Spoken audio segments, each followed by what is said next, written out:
the changes, always though acknowledging here's the real underlying things that are going on. So let's start. Principle number one is control. Someone is always in control of a real estate transaction. It's never a level playing field. Right? Tracy, what we talked about earlier, that was about control. Right? Somebody's always got the upper hand. I mean, this appraisal garbage of ready, willing, and able buyer, ready, willing, and able seller, blah, blah, blah, blah, blah, it's not true. Somebody's got control. Now, a seller, they have 5 different ways they can get in control of a transaction. They have 5 levers that they can use. Number 1 is the number of days they are on the market. We all know that the smaller the number of days are on the market, the seller has more control of the transaction, don't they? The longer the number of days, the higher the number of days on market is, the less control the seller starts to have. Number 2, the price. Sellers gain control of this transaction by where they initially priced their property. That's what leads to lower days on market. So that gets to let them have 2 of the levers playing out at the same time. Lever number 3 is ease of showing. Yeah, I mean, I think we'd all acknowledge as a group of realtors, if a house is an appointment-only house and everything else is called lockbox or vacant lockbox, odds are pretty good you're not even going to show it. Right. Just a pain in the butt. Why would I go through that when I got 30 others I can show? Sellers need to understand that. Okay, and that's fluid and that moves around and it leads into another law here in a little bit. The condition of their property. Right? Condition of the property is a lever for sellers. And then lastly are the terms. Now, with the low interest rates we have, with the ease of gaining money now, although I mean it's hard, but it's not hard. It's not like it was in the 80s when the only deals that were done were contract for deed deals, right? The terms that a seller might offer on an owner carryback, something like that, that's one of their levers. Of the 5 levers, it's the smallest one. It just doesn't come into play that often because most sellers don't have the ability to offer terms. They need their cash to go do something else, okay? Now let's look at the buyers. The buyers only have 2 control levers. The number of days that a house is on the market, right? If it's low, they have less control. If it's high, now it flips and they have more control. And lastly, the condition of the property. If it's substandard condition. Those are the only 2 levers the buyers have in every transaction. Now, if you think about it, when you're showing property, what do buyers always try to get? Leverage. Buyers go into closets of a husband and wife owned home and go, oh, there's only one set of clothes. What's going on? I think the divorce. Is there a divorce? Right?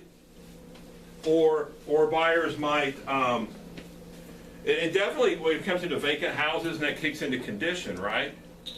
When you go into a vacant house with a buyer and it's owned by an individual, they're like, where'd they go? Oh, well, they've already bought another house. Oh, so they own 2. How long's this one been on the market? Oh, it's been on the market 180. Oh, I bet they'd take a low offer now, wouldn't they? Right? And so much of this control mechanism is massive. Your job is to do everything you can to make sure that your client has control. Okay? The rules of the game are that a seller has more levers than a buyer does. Okay? So it's easier for sellers to maintain control. If it's easier for sellers to maintain control of the transaction, and if you're in control of the transaction and the deal is just easier, what does that tell you as a realtor? You need to be dealing with a lot of sellers. They just got more. They got more cards up their sleeve if they were playing cards. But your job when you're working with a buyer is to develop strategies to get them in control. And that deals with the dialogue of how you present offers. That deals with actually maybe going back, and I think you should do this, although nobody ever will. You should go back actually and present your offer to the seller if you're a buyer's agent, like we used to, because nobody can present your offer as well as you can.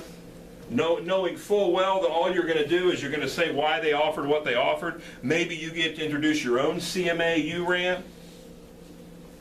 All in this, within this dialogue of, I might have missed something, but this is all I could come up with. How'd y'all come up with your price? Because I can't get there. And we're not trying to make anybody mad. We're not trying to hold you up, but this is what we think it's worth. And oh, by the way, if you don't want to do it, I get it. There is a plan B.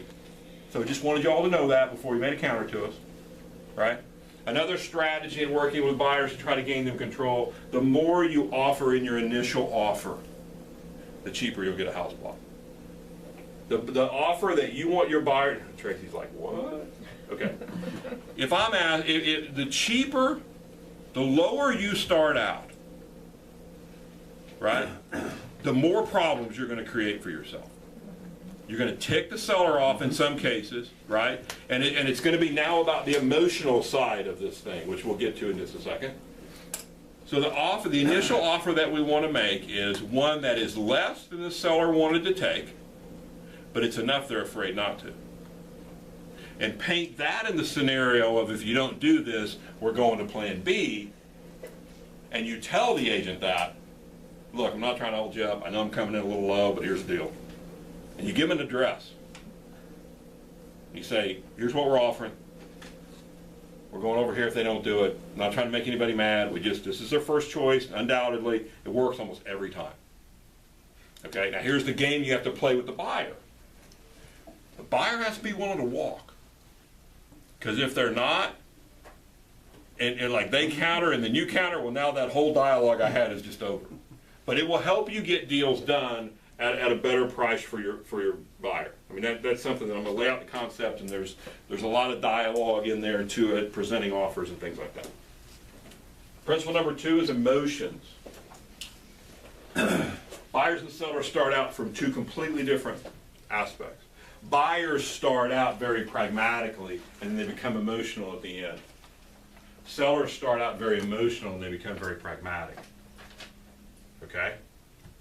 This is why when you have a new listing, buyers always buy, unless they're an investor, buyers always buy from the emotional side of the equation. They don't start there, but they end up there. Okay? So the buyer's operating from emotions. The seller is very emotional in the very beginning of the transaction, right? They've just put their house on the market. They're excited. They're vacuuming the rugs as they back out. They're cleaning everything. They're leaving. They're doing all the things we ask them to do. They're emotionally involved. This is why when you have a listing that comes on the market and it sells really quickly, closings are always good, right? Both parties are operating from emotions, positive emotions. The closings are good. They're hugging each other at the closing. They're leaving things for, you know, I saw you looking at this. I just thought I'd just go ahead and leave it for you. Right? You get one party that's pragmatic. There's a chance this thing could get ugly. And it'll happen at property inspections. Right? It'll happen at the property inspection with the seller when they go, do they not understand I've already dropped my price $20,000? I'm not fixing anything for these people. Right? That's the pragmatic side of them coming out. If you get both parties that are pragmatic, it'll be an ugly closing. You won't even want to go. Okay? Well, so the deals are just easier where people are operating from emotions. And emotions are at their peak in the very beginning of a listing period for a seller. Now the problem is sellers think that if they price their house right in the beginning, we've underpriced it. I could have gotten more. And that gets into the whole listing presentation idea of how do they understand pricing and the importance of pricing. And so next month, if it's okay with you guys, rather than just doing lunch, I haven't told Lon this, I'm going to announce this now. I'd like to do a whole day, if you guys will give me a day, to cover these particular issues in depth. You can come for whichever part of it. We'll take breaks. We'll do one section then another. But a lot of people, I learned this morning, a lot of people were still talking about the past client program and how do I get that thing off dead center. Listing presentations are still a big issue, and the materials that you need and how you have those conversations. Buyer presentations. How do you actually prospect? So I'm gonna, and some of you may have been to this. I used to do this mastery series deal in the region where I do a whole day on 6 different topics. I think I'm just gonna bring it in here to try to shore you guys up a little bit on some of the baselines and give you some confidence moving forward. So that's what we're gonna do next month. Principle number 3 is baselines. Buyers draw a baseline of physical features and they will not go below it. Buyers will take a marginal house that has their physical features over a dolled up house that doesn't fit their physical features. In other words, I'll buy a marginal 3-bedroom, 2-bath instead of the really nice 3-bedroom, 1-bath. Because I can go change the wallpaper and kind of doll it up, right? Buyers will take more physical features than they expected to find, but they won't pay any more money for it. If I need a 3-bedroom house, yeah, I'll buy 4. But I didn't really need the 4th one, so I'm not going to pay a lot more money for it, right? So if you have the guy that has a $100,000 house, let's say, and he's gone in and he's put in a Viking range, stainless appliances, and granite countertops. He's got a $100,000 house, basically. Because that buyer didn't expect to see those things in that house, therefore he's not going to pay for it. If you got a $700,000 house and you don't have stainless appliances, a Viking, and granite, you're dead. That's this whole condition thing. And condition is fluid as we move our way through price points, right? So we need to be, the condition of a home needs to be at the market. I think that's actually one of my walls. Okay? Does that make sense? I'll take more if you got it, but I'm not going to pay you for it. I'm not going to pay you extra money for your sprinkler system. I'm not going to pay you extra money because you offer a home warranty on your house. Which I'm not a fan of getting your seller to offer a home warranty on their house unless they think something's going to break during the listing period. Because it doesn't make properties bring any more money. The buyer's not bashful. If they want a warranty, they'll ask you to buy one for them in the contract. Principle number 4 is Camelot.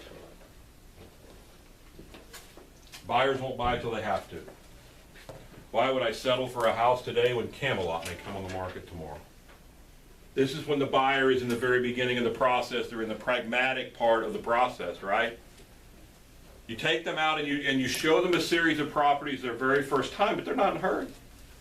Why? I'm not even moving for another 3 months. I'm not even really sure the job transfer is going to happen. My lease isn't up till August, but I still want to look at how